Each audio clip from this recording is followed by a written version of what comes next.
جو دعائیں قرآنی آتی ہے، جو دعائیں حدیث کی، چونکہ یہ ذکر میں سب سے افضل چیزیں ہیں، یاد رکھیں، ٹھیک۔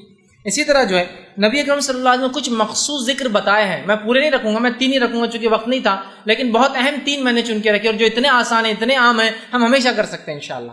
کم از کم ایک ذکر کی مجلس تھی، ایک ذکر کا درس تھا، اور 3 ذکر تو سیکھ کر جائے تاکہ اس کو زندگی میں لاگو کر لیں، تو ہمارے لیے فائدہ مند ثابت ہوں گا۔ آئیے وہ کون کون سے میں نے 3 ذکر چنے ہیں کہ میں آپ کے سامنے صرف فضائل بیان کرنے میں کتنے اہم اللہ کے ذکر وہ رکھ رہا ہوں، ورنہ بہت سارے اور بھی دعائیں ہیں۔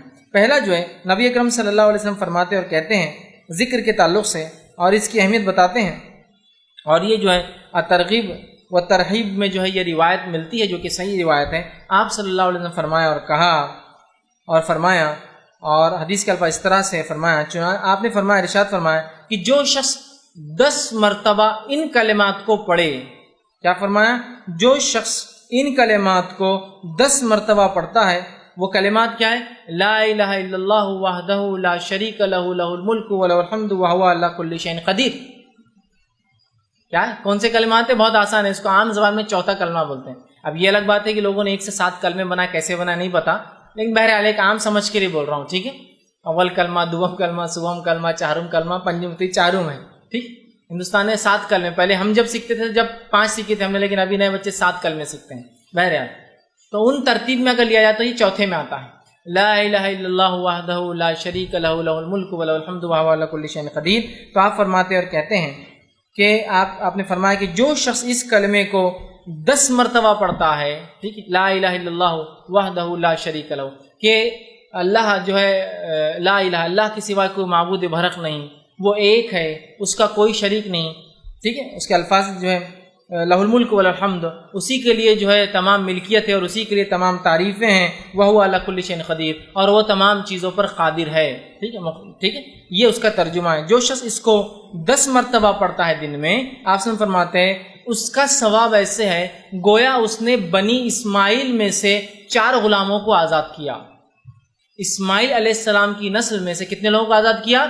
4 لوگوں کو۔ اور آپ کو پتہ ہے کہ آدم علیہ السلام سے لے کر نبی اکرم صلی اللہ علیہ وسلم تک اسماعیل علیہ السلام کی جو نسل کا تذکرہ کیوں آ رہا ہے؟ آدم علیہ السلام سے لے کر نبی اکرم صلی اللہ علیہ وسلم تک آپ نے فرماتے ہیں اس نسل میں کسی نے بھی زنا نہیں کیا، کیونکہ انبیاء جو ہوتے سب سے پاکیزہ نسل میں پیدا ہوتے ہیں، سمجھے؟ مشرک گزرے ہیں وہ ایک الگ چیز ہے، لیکن کوئی جو ہے زنا نہیں کیا، مطلب ولد الزنا یا زنا کی اولاد یا زنا نہیں کیا کسی، اتنی پاکیزہ نسل ہے یہ، آدم علیہ السلام سے لے کر اسماعیل علیہ السلام، اسماعیل علیہ السلام سے لے کر رسول اللہ صلی اللہ علیہ وسلم تک، سمجھ رہے آپ؟ تو کہا اس نے بنی اسماعیل میں سے 4 غلام آزاد کیے۔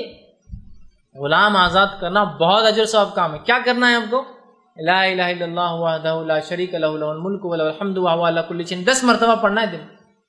تو کیا کیا آپ نے؟ بنی اسماعیل میں سے 4 غلام آزاد کر دی، صرف 10 مرتبہ کلمے کو پڑھنا ہے۔ کتنے فضائل اندازہ لگا۔ دوسری فضیلت جو ہے ایک اور ذکر کی جو میں آج رکھ رہا ہوں، ویسے بہت ہے لیکن 3 میں نے چنے ہیں صرف۔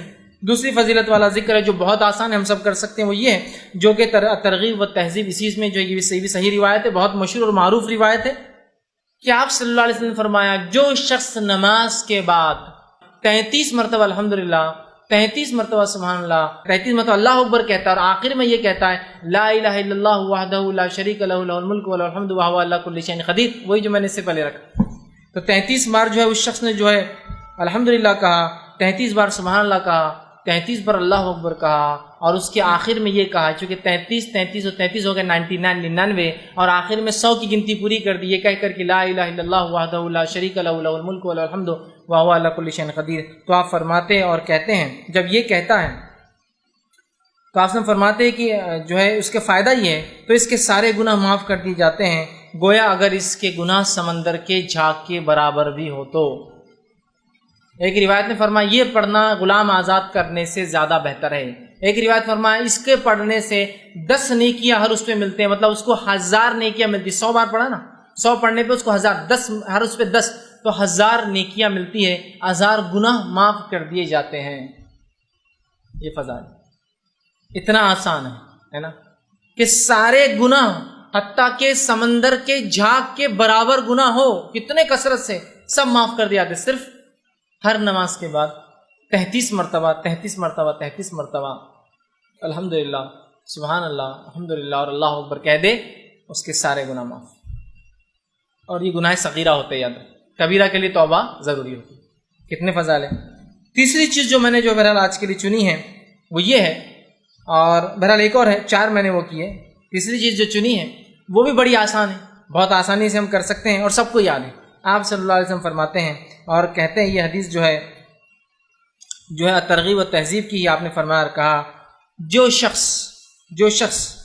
ٹھیک ہے یہ پڑھے جو ہے لا حول ولا قوت الا باللہ، حدیث کا الفاظ اس لیے ہے قل لا حول ولا قوت، جو شخص اس کا وظیفہ کرے لا حول ولا قوت الا باللہ فانہ کنز من کنوز الجنہ. یہ حدیث کے الفاظ ہے قل لا حول ولا قوت الا باللہ فانہا کنز من کنوز الجنہ، کہ جو شخص لا حول ولا قوت الا باللہ یہ پڑھیں گا تو یہ جنت کے خزانوں میں سے ایک خزانہ ہے.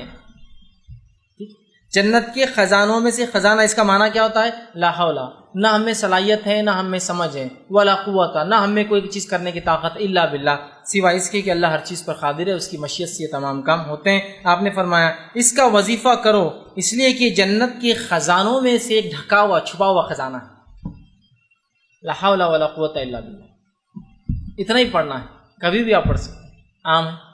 چوتھا جو ایک حدیث جو صحیح بخاری کی ہے، اور صحیح بخاری کی آخری حدیث ہے، یہ لاسٹ ٹھیک ہے. حدیث کے الفاظ دیکھیے کیا ہے، کلمتان حبیبتان الی الرحمن، 2 کلمے ایسے ہیں جو رحمان کو بڑے پسند ہیں. خفیفتان علی اللسان، بہت آسان ہے انسان کی زبان پہ، بڑے ہلکے ہوتے زبان کے اعتبار سے.